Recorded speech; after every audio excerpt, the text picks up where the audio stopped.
Arvell Reese is turning heads everywhere, and one NFL draft analyst just put him at the top of the entire board.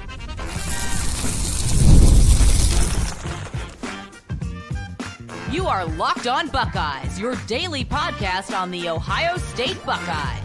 Part of the Locked On Podcast Network, your team every day. Welcome in, Buckeye fans, to your Hump Day edition of Locked On Buckeyes, which is your daily Ohio State podcast. Part of the Locked On Podcast Network, your team every day. I'm your host, Jay Stevens, veteran sports talk host, delivering passionate coverage about your Buckeyes. And today's episode is brought to you by FanDuel. Right now, new customers can bet just $5, and if your bet wins, you'll get $300 in bonus bets to use across the app.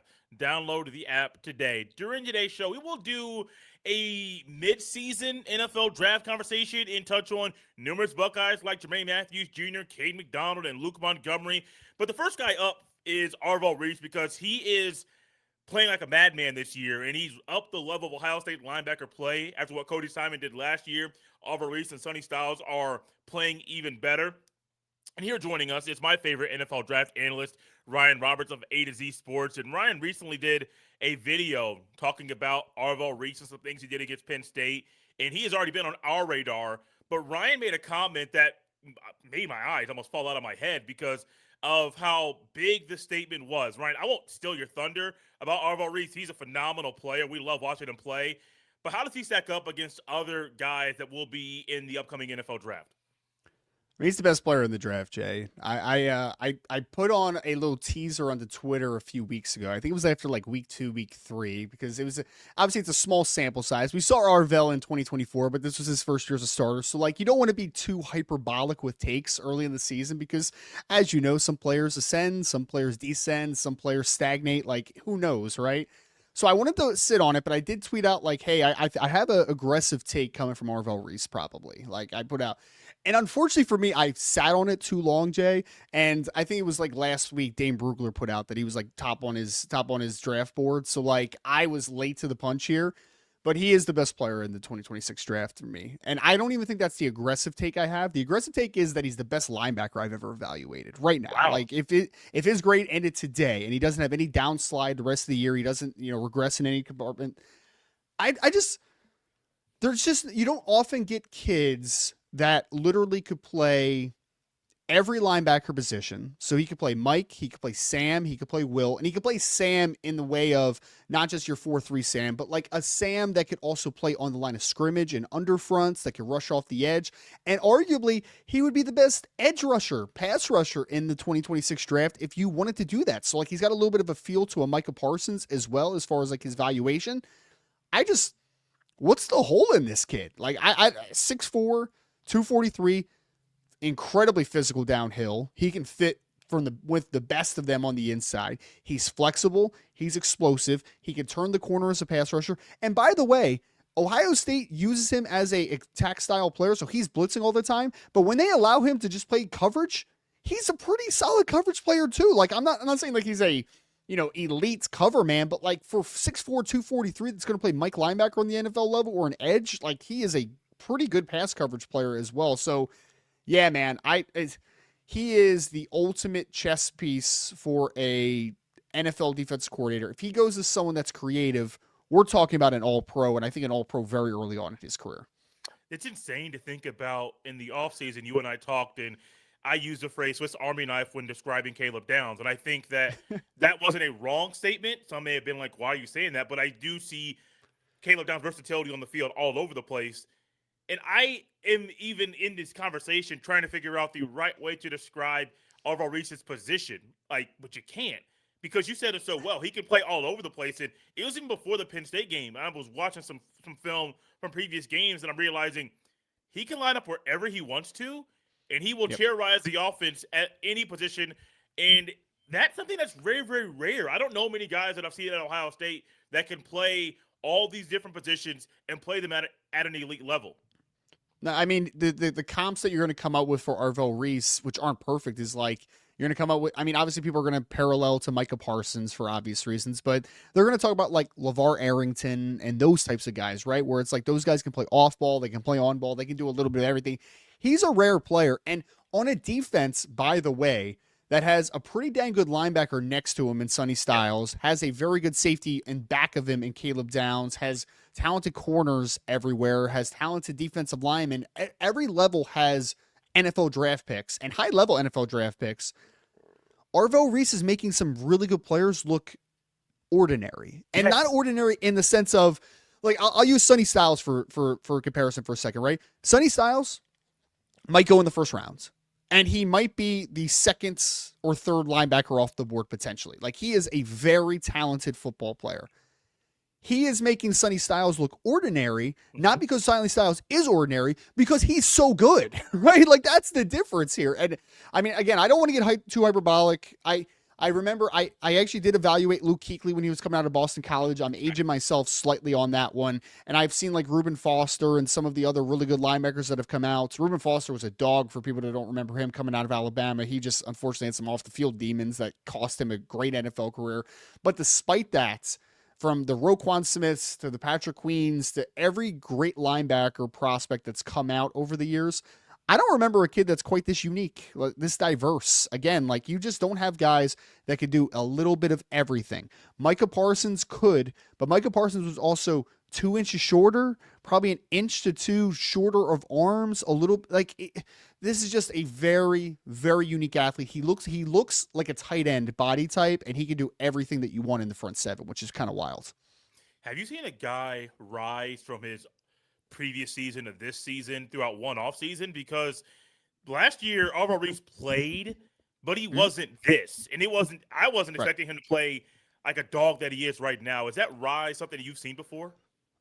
I mean, guys come out of nowhere sometimes, but like, the tricky part with Arvell Reese is that Arvell wasn't really graded as a draft prospect before the year because he was just like a part-time player, and he's only a true junior, right? So like, technically he could go back for 2026, but like, why would you go back for 2026? Like, it doesn't. He's probably might be a top 5 pick. Like, even playing linebacker, he might be a top 5 pick. So, some guys come out of nowhere, but I will say this, Jay. I can't remember anybody really coming out of nowhere to be arguably the best player in the draft. Like, that's a pretty rare thing. But it's also kind of crazy to think that he wasn't a starter last year in Ohio State just because of the talent that they continuously churn out. It's pretty wild to think about. So you were doing some comparing and trying to compare players and types and things like that with Arvell Reese. And not do like player comp kind of guy, but Matt Patricia recently touched on numerous Ohio State players and compared them to guys in the NFL. Matt Patricia said his comparison for Arvell Reese was Jamie Collins. Do you see that mesh pretty well? I could see it to a degree. I mean, so Jamie Collins, for people that don't remember him coming out of Southern Mississippi, he was a like 6'4.5", 6'5". He kind of fit that New England style defense where like he would come off the edge a ton. He would play out in space at times. Like, he was kind of like, again, like a Swiss Army knife type of player. So I think body type wise, that one makes a lot of sense. I've been kind of workshops and stuff, man. Like, one name that I keep coming back to, but it's different, is like his body type and play demeanor reminds me of Keith Bullock. But like, Keith Bullock was more of like a coverage linebacker. This is more of like a downhill attack style. So I actually kind of like that from Coach Patricia. I think that Jamie Collins has a lot of parallels there, but like, his parallels are more from being a long, athletic kid that can rush the passer as well. Arvell Reese is more physical than Jamie Collins ever was as a run defender. So like, that's kind of what makes him like, it's so unique because literally I could throw him in at Mike linebacker for my team, and I think he's an all-pro Mike linebacker. I could play Sam linebacker. I think he's an all-pro, and Sam linebacker is not as needed in today's game because they play so much sub, but like, as a Sam that could rush the passer on obvious pass rush situations, he's a Pro Bowl player there. And then you could also argue that if he's just a full-time 3-4 outside linebacker, 4-3 defensive end, whatever, just a true edge player, he might be a Pro Bowler there as well. So like, this is a kid that's a Pro Bowl to All-Pro player at like 3 different spots, which is kind of wild to think about. We're just getting started on the Arvell Reese train. We have another thought before moving into other players that are on the list for Ryan and I to touch on today. That's coming up after the break. This episode is brought to you by Supply House. When the opening whistle blows on a new repair, get your crew moving forward with Supply House.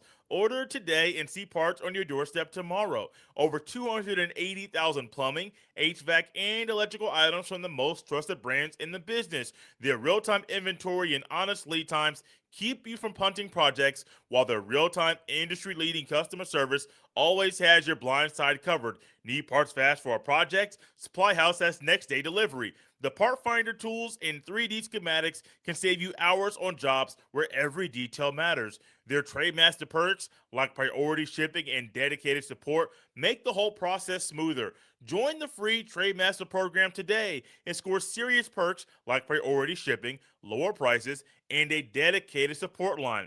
Visit supplyhouse.com to sign up for free and use promo code SHCollege5 for 5% off your first order. That's supplyhouse.com. Real people, real service. So, Ryan, I don't know if this was a thought that you had heading into the season, but there are a lot of people before the season that said Caleb Downs was the best defender in the upcoming draft. Well, you just said that Arvell Reese is the best player in the draft overall. What separates the two as far as NFL draft prospects? I think it's the rareness of their like profiles at the position. We talked about Caleb Downs before, Jay. Caleb Downs wins because, I mean, one, he's obviously a smooth athlete. Like, he's a good athlete. But he wins because he is so intelligent and so technically refined, and he doesn't miss tackles, and he's always in the right spot. Like, that's what makes Caleb Downs special. He's the son of a college football coach. He's the younger brother of an NFL player, and you can see that in every snap. Like, he anticipates, and he's so proactive with how he plays, and he doesn't miss tackles. Like, he makes plays that are in front of him, like he always does. So that's what makes him special. But when we talk about like rare athletes, Caleb Downs is not a rare athlete. Caleb Downs is a good athlete, but he's not like a Kyle Hamilton, Steve Atwater, or Sean Taylor. Like, he's not one of those guys, right? Like, those guys are just different types of athletes that we've seen at the safety position over the last, 40 years or whatever. Arvell Reese is a really proactive player. He's always in the right spot. But the difference between him and Caleb Downs is Arvell Reese is a freak show athlete. Like, again, I mean, you mentioned Matt Patricia and comparing him to Jamie Collins. That's a freak show. The guys that I'm trying to find comparisons for him when I go from like Keith Bullock to Micah Parsons to LeVar Arrington, all incredible athletes for the position, which is why he's so versatile. So that combination of versatility and just kind of freak show athleticism, like, that's the separator for me. When you actualize the mental side of the game, combine it with the physical side of the game, that's where special comes from. And while Caleb Downs is a very good player in his own right and will be a very good NFL player, Arvell Reese, I think, is just a different level of athlete for his position than what Caleb Downs is at safety. Do you think Matt Patricia will be at Ohio State next season? I have no idea. No, it's a really fascinating question because obviously, I mean, he was in the NFL for a long time, right? And he kind of comes to college and gives that a shot, and he's been obviously fantastic for Ohio State in his one season so far. So, is he comfortable just being a college defensive coordinator? Does he like the recruiting grind? I have no idea if he likes to recruit, and that's usually the differentiator for guys that use it as a stepping stone to get back to the NFL. Maybe that's what he ends up doing. But all I know is the only guarantee I will make is that he will be a defensive coordinator in 2026. I just don't know if there's an NFL team that comes calling for him as well. I had to ask because I figured that that's going to be a conversation that people will have for months, especially leading into January. People are like, well, will he go back to the NFL? Does he want to recruit? I'm kind of curious if a college team, like one of these job openings, we were hearing a bunch of like names for like potential head coaching jobs. And obviously Coach Patricia was not a very successful NFL head coach, but I almost wonder if like a college team, even if he doesn't get another NFL head coaching job at any point in his career, does a college team come calling at some point and being like if you're, I'm just throwing, like, I have no idea if this is even a understandable thought, but like if LSU was like, hey, Matt Patricia's been super impressive and he's an NFL guy, we want you to come be our head coach. Like, is that something that would interest him? I have no idea. Or is it kind of like a Chip Kelly thing where it's like, hey, the idea was always to get back to the NFL. Like, that was always the objective. I stayed in college because I flamed out and I had to go down and I had to reprove myself to a degree and I had to get back up. Is Matt Patricia just using this as a stepping stone back to the NFL, or is college the best outlook for him for the foreseeable future? It's a great question. I have no idea what the answer for that is. The LSU thing is interesting because the recruiting is not one where you have to go 3, 4, 5 states away. You can stay like in your Right. general area and recruit very well. I don't know if that pressure of that job is going to be one that pushes him away. Like if they reach out, could you say no? I don't want that because there's a lot of pressure down there. It's like Ohio State's head coach is under a lot of pressure too. Brian Kelly Sure. just got fired, and Brian Kelly's not a horrible coach. I know you have your own personal Mhm. feelings about Brian Kelly, but Oh he's yeah, not he's a good coach though. horrible. Yeah, But he's a good coach. Mhm. yeah, he is. This next guy's pretty good. He's not a good coach. He's a good player in Kaden McDonald. Speaking of a guy that had a rise from one season to the next, Kaden McDonald fits that description because my goodness, Ryan, when I see a guy at his size who's pushing 330, being able to be as quick as he is in the interior of the defensive line, it's rare. And I don't know how he stacks up against other D tackles that are could be drafted next year. But Mhm. man, it's hard. It's gonna be hard to find a guy at his size that can move as quick as he does. Well, I think if he enters the 2026 NFL draft, because again, he's another underclassman that could go back if he feels like. But if he enters 2026, I think he's probably the best run stopping defensive tackle I've Okay. seen in this class so far. I mean, you mentioned it, 6'3", 326 pounds. I mean, that might even be a little bit light. He might be over 330 if we're being honest with Holy ourselves. But like, man. I mean, he is just so powerful at the point of attack, man. Really strong hands, plays with a square base. Like he just doesn't get moved much. And I mean, like the Texas game I thought was a big game, but like he's been impressive throughout the year just in terms of his ability to stack blockers at the point of attack. And we talk about Arvell Reese and we talk about Sonny Styles. Well, the reason that they're clean so often working from the second level is because 98 is taking up multiple blockers almost every single rep, and he's making plays as well. He reminds me a lot of, and it's an Ohio State comparison, he reminds me a lot of Jonathan Hankins when Jonathan Hankins was Okay. coming out of Ohio State. Jonathan Hankins was an immovable object at the point of attack. You just couldn't move it.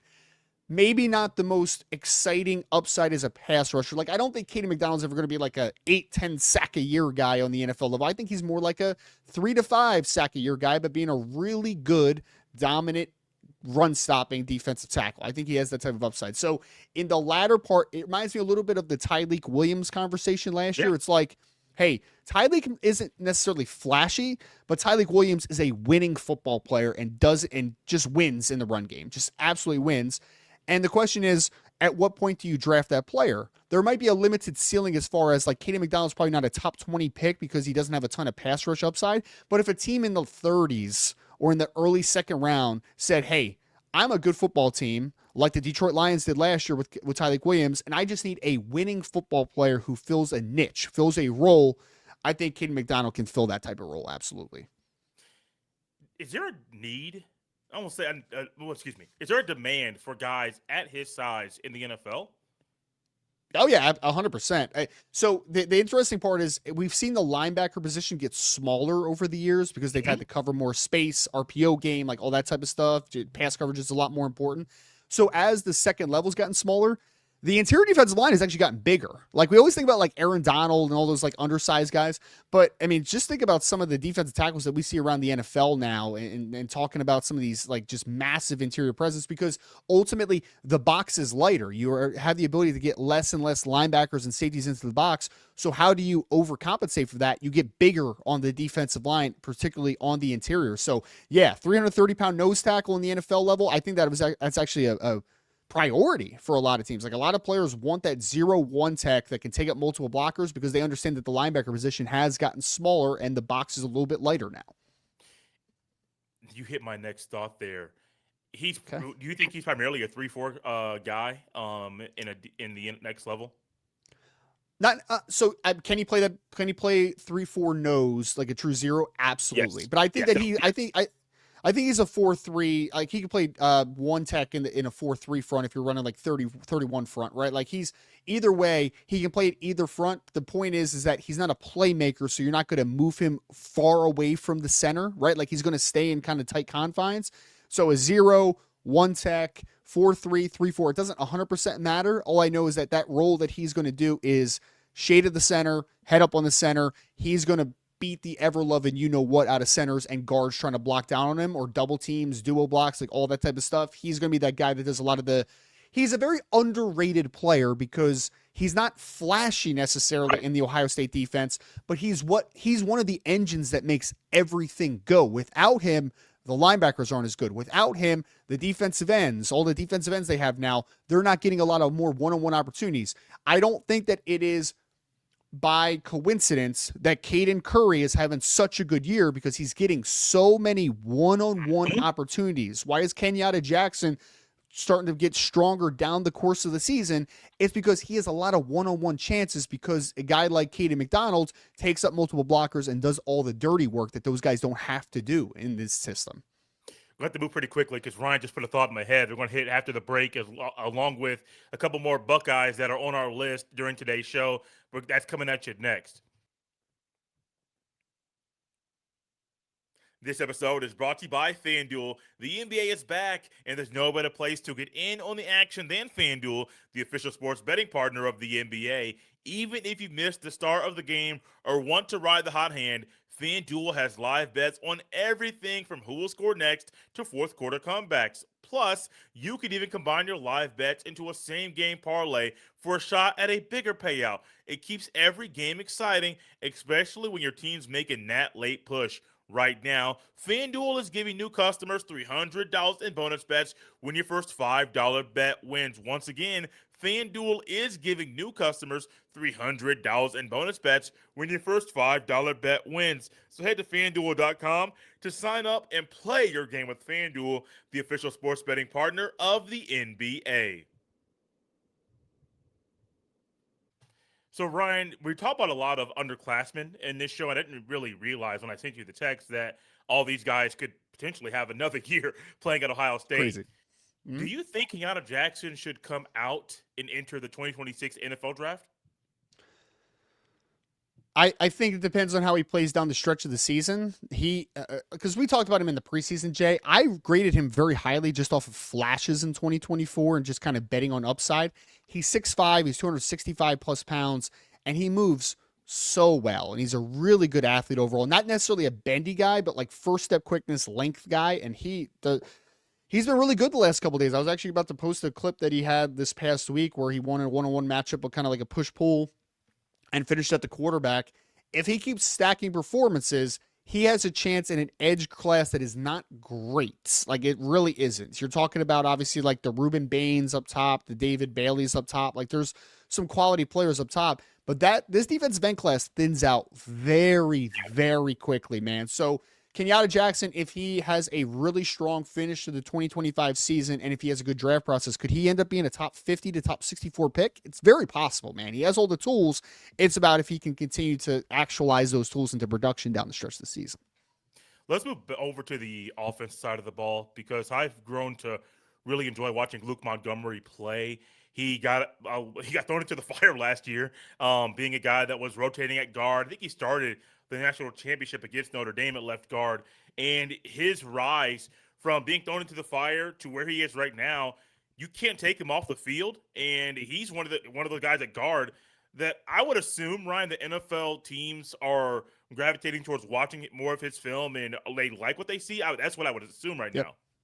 He's the best Ohio State offensive lineman, in my opinion. Because I think that Daniels at right tackle started out strong and has had a little bit of up and down play the last couple of weeks. The right guard position has not been great. Center's been solid, and I think Austin Servelt has been very solid at left tackle so far. But it's funny because I think the majority of that offensive line is guards on the NFL level or interior players, which is kind of hilarious. But I think that the best, most consistent player has been Luke Montgomery. The run game has not been great for Ohio State. It's gotten better since Bo Jackson's been getting a lot more touches. But the best run blocker in the run game by a landslide, in my opinion, is Luke Montgomery. He is a physical dude, which makes sense. I mean, he's a former top 50-ish recruit, right? And comes from a football family. And he's obviously a very talented football player. His thing was always about just adding good weight. I remember he was very skinny coming out of high school. And he's added very good weight, and he's a clean mover. He's pretty explosive out of his stance. He's physical. Obviously, he's an underclassman again. So does he eye the water of 2026 NFL draft? Maybe not, but this is a kid that I think you're hoping is in your program for a couple more years because he's kind of just been a stapling force of a good offensive line on paper, but I think they've been playing a little bit over their talent level, to be honest, because I don't know, man. Ohio State's been one of those weird teams where it's They haven't always had like a complete answer at like left tackle. You know, maybe it's like, you know, some of the young cats that they have coming up over the next couple of years that ends up taking out of the position. But like, I think Austin Sareveld ideally is a guard, most likely on the NFL level. I think that Daniels is an offensive guard, most likely NFL level. Maybe he could play some right tackle. But I think Luke Montgomery, when you kind of just eye position to position, has been the most consistent performer on this offensive line from start to finish so far. Do you think that Montgomery could play tackle? Because that's not something we've really talked about. So I know he was recruited as a tackle by a bunch of teams. Notre Dame actually recruited him, but they actually liked him on the defensive line. I know there were some teams that liked him on the defensive line, but I think Ohio State originally signed him as an offensive tackle, right? So it's possible. I mean, and there's no disrespect to Austin Sareveld for a second, but like I remember watching Austin Sareveld coming out of high school, and I was like, I liked Austin Sareveld as a player, but I'm like, that's a guard, that's not a tackle. I'm actually kind of shocked that he's been as solid as he is at left tackle. Now we've seen some hiccups in pass protection the last couple weeks, especially, but like still, he's been a good left tackle for Ohio State for the most part this season. So if he can play left tackle, though, my point is that yes, I think Luke Montgomery, from a physical makeup talent perspective, can absolutely play left tackle, and we'll see if that is his future position after. Are they the same class, Sareveld, or is he a year older? I can't remember. It doesn't really matter. Line confuses me, man, because I used to know, and then like a red shirt move around, and yeah. Either way, if there's a point in Luke Montgomery's career where he has to play tackle, I feel pretty good about, at least on the college level, his makeup fitting on the outside. Yes. Let's go to Mathews Jr. Really, no. I want to ask you a question about Tegra, the right guard, because that has been the weakest link. You've known that. It's been the weakest link for a couple of years, actually, because they've been struggling to try to figure out that position. I think they probably wanted to put Sareveld at right guard, but when the Rice transfer didn't work out, they kind of had to move with the guy who they trusted. Do you think Tegra's playing out of position? Because all season I've been trying to say, like, I don't think he's a guard. I think he's probably a better tackle, but you don't play him at tackle, so he doesn't really get to work out and play in space. He's not the strongest, most forceful guy. He doesn't play with the meanness that he needs. He's getting better, but I've never seen him as a guard. So I think for the most part, the listeners for this podcast are probably very positive about me because I've been very positive about the Ohio State players so far. I just don't think 77's a very good player. Like I don't know how else to say it. Like I just don't think he's physically very talented. Like he is the weak link, and I'm pretty surprised that they haven't found some option that's just a little bit better than him. You know, and I know he's an Ohio kid, right? Like former Ohio high school kid. So like I know he probably has some fans in the fan base, but like right guard has just not been very good for Ohio State this year. And honestly, he wasn't very good in 2024 when he was out there either. So like I just don't think he's a very good player. Again, like you have Daniels has been up and down, but I think Daniels is at least talented. Hinsman's been fine at center. Left guard's been good, and then left tackle's been pretty good. I think that there's been a lot of positives on the offensive line, but I just don't think Tegra is a very good player, to be honest. I know a guy who's a pretty good player, Jermaine Mathews Jr., because man, my goodness, it's been one of those years where if you try to throw his way, you're probably not going to be very successful. And it's hard for me, Ryan, to evaluate a corner because a lot of times he's not in the action. Not at all. The ball is not being thrown his way. If it is, you may get a short gain. It may be a batted ball down. So you're not. I am not the best when it comes to evaluating corners, but you're really good at this. What do you see with him that makes him potentially a guy moving up draft boards right now? I mean, he's got great like short area explosiveness and short area change of direction. He's one of this. People always say like sticky man coverage, right? Like, and what's sticky mean? It means that you're always in kind of just in the proper spots, and you're always attacking blind spots, and you're always the guy that's kind of in the hip pocket. Like that is what Jermaine Mathews is. He's always in the right position. I still think Mathews needs to do a better job locating the football at the catch point a little bit more, locating the football down the field. But like the kid, I mean, he's just always in the right spot, man. I feel like that kid is one of the more naturally gifted cover players in college football. If he is able to more consistently find the football, then he's going to get drafted very, very high because the movement skills are great. And I mean, to put it into perspective, Jay, like I think Davison Igbinosun's been a lot better in 2025 so far. Like I think he's been good. You are keeping some very talented corners off the field right now with how these corners are playing right now. And Jermaine Mathews has been a very good player so far in 2025. But the exciting part for me is that him in his first year as a full-time starter after playing a lot in 2024, there's still a lot more meat on the bone, man. There's still a lot more potential with that kid being a lot better. I would suggest him go back for another year as of today. But if he puts out some like crazy tape down the stretch of the season, I could see him being a huge riser in 2026. Were you impressed? And I'm assuming you may have seen a little bit of this. Were you impressed when he played nickel corner for a couple games because Lorenzo was hurt? Yep. I think that that's his outlook on the next level. Not a full-time nickel, but a guy that can play outside and in. I think that is so valuable. I think of like a Jair Alexander type of dude where it's like the NFL is such a, and they're different players like physically, stylistically, but like the NFL is such more creating mismatches on the offensive side of the football. You're trying to get defenders in bad spots. Like you're trying to get linebackers on tight ends and slot receivers at times. You're trying to get running backs on linebackers. You're trying to get tight ends on safeties because of the size mismatch. And you're trying to get your slot receivers on linebackers and safeties. This is the ultimate guy where no matter where a wide receiver is, if you say, hey, that's a Jermaine Mathews guy, like we want Jermaine to cover him the majority of the time. If that kid flexes into the slot, Jermaine can still move in there and have the two-way go and be able to cover him. If he plays on the outside, whether it's to the field or the boundary, Jermaine Mathews is kind of that do-it-all cover corner that can play a little bit inside and out, and I think that's honestly some of his value. Like Davison Igbinosun in comparison, like Davison Igbinosun is a boundary corner because he is 6'1", he's got long arms, and that's the position that you just mostly want him to play. Mathews is one of those super quick, twitchy guys, really short area dudes that can play inside if you need him to as well. Last thing, Ryan, we're in the middle of a pretty fun college football season. There's been a lot of drama, a lot of teams being upset. But one thing's been consistent is that Julian Sand has been getting better and better week after week. Yep. Do you think he should if you were voting right now, would you say he should win the Heisman Trophy?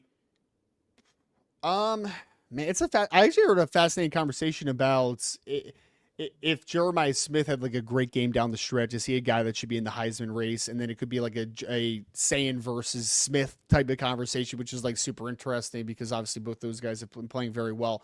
I think right now he's got as good a chance as just about anybody, right? I think he's number one in the favorites, at least by a couple different sports books, because it hasn't been a year where like a guy's just run away with things, right? Like it's like Fernando Mendoza has been really good for Indiana, but there's been a couple games where like his production just wasn't great. And you've seen Dante Moore kind of stagnate a little bit for Oregon. And like, there's just been a couple of those cases so far.